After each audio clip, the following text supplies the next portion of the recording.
I'll start at the very beginning, give you like a real quick rundown. Okay. We fly there, Dub Allstars. We play one show, and it was me, another friend, Tomoyan, because I had like, the band had like, I don't know what happened. We were partying. The band had like went to a restaurant, and I went to some bar that was right down the street, so I was just going to link up with them later. And it was me, Permanent Mark. We went to this other bar, and we did a shot of tequila. The show went great. We played good. And the Japanese crowds are always so, ecstatic and just glad to be there, So we're at this bar afterwards. Yeah. And we did a shot of tequila, and we drank a Corona, I think. We were mingling with some other tattoo artists.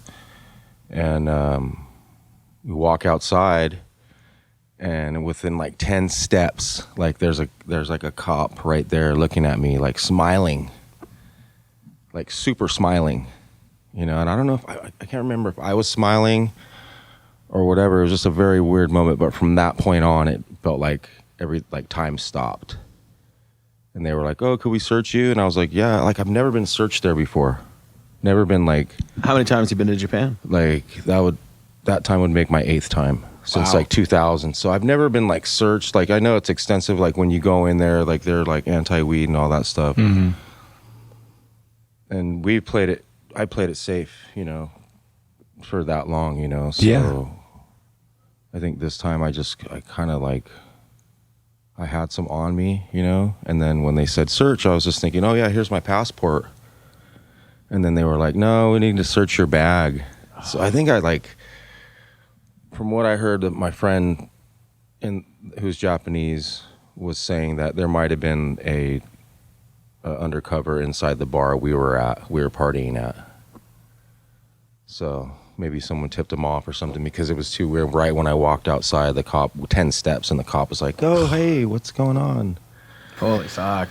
Yeah. And for people that don't know how severe the punishment is for weed in Japan, I mean, you would know better than us, but it's very severe. Yeah, it's no joke.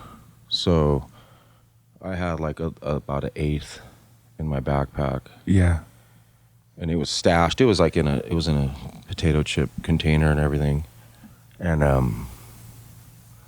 they found it. Like, I guess you could smell it. It was pretty sealed up, and they found it. And then it was like the whole trip started right then. Because I was like on a euphoric, when you're there, you're like, it's kind of euphoric. You're like there playing for these people, and it's a very like honor, and to be there. And we were playing new music and stuff, so it was like a huge deal. And then for that slip up to happen, like, just got too comfortable, I think. And they searched me down, and then they found that, and it was like, you're going to jail, like. And then there was no like hope. Even like when I got a lawyer, there was no like, he was even like, oh, maybe 3 to 6 months, like for like foreigners, that get caught in that situation. So I'm just thinking, damn, like, I fucked everything up, like the European tour had to come to a stop. The Japanese tour luckily kept going because there's like 3 singers, you know what I mean? They can pull it off. But they were going to get this other singer from another band to fill in for Europe and shit. Wow. How was the reaction from the fans? Like, was it big news there?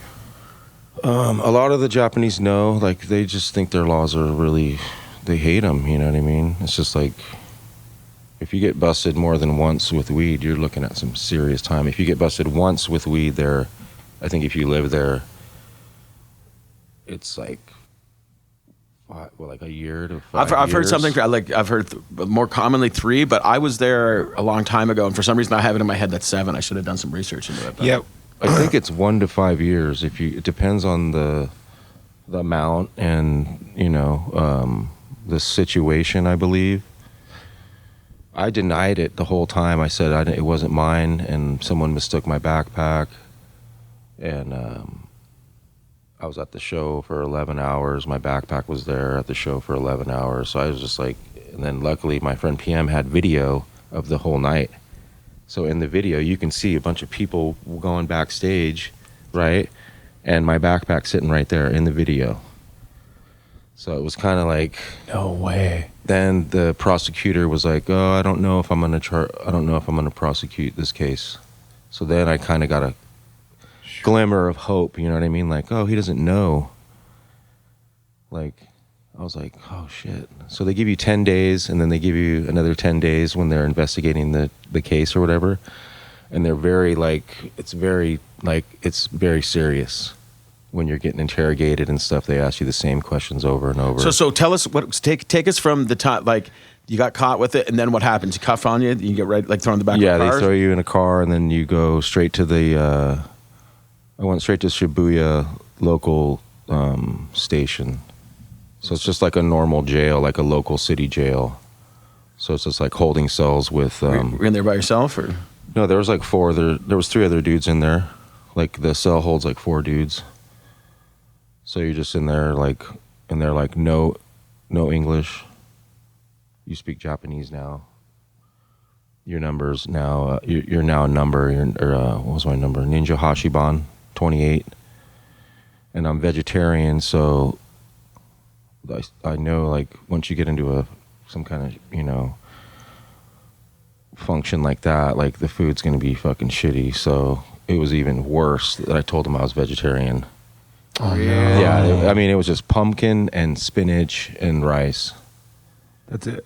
And like a little bit of radish. They have like radish. That was like the only thing. And maybe seafood or seaweed. Yeah. So it's like, after a while though, my homies put some money on my books, and then I got to buy lunch, and I was buying like fish bento boxes and shit like that. So That's that's crazy, only bro. lunch. Like, yeah. It was pretty weird. Like, if you've ever been incarcerated before, you know how to just fall in line and shit like that. Like, but it's another thing how it's in a whole nother country, and you're like, the language thing is like, I thank God in my cell there was a guy who went to school in San Francisco. He's an architect. He builds houses and shit.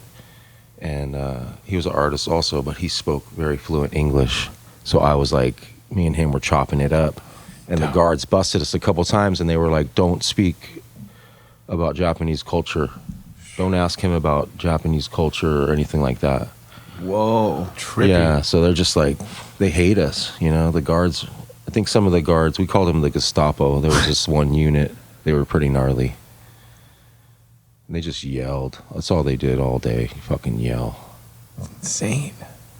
It's like, you think of those old samurai movies. Like, if you close your eyes, that's all I was envisioning, they're just screaming and yelling, and you're just like, what the And you have no idea what they're saying. Yeah, it sounds like they're killing somebody, but they're just like reprimanding someone in Japanese, That must be so stressful, dude. yeah, it was real stressful. And then like the no hope thing, like not knowing what's going to happen, you know what I mean? Like, Did you have any communication with your family or anything? yeah, I got a lawyer because my promoter, he helped out in the band. So I had a lawyer, and I would write letters, and then he would send them to my wife.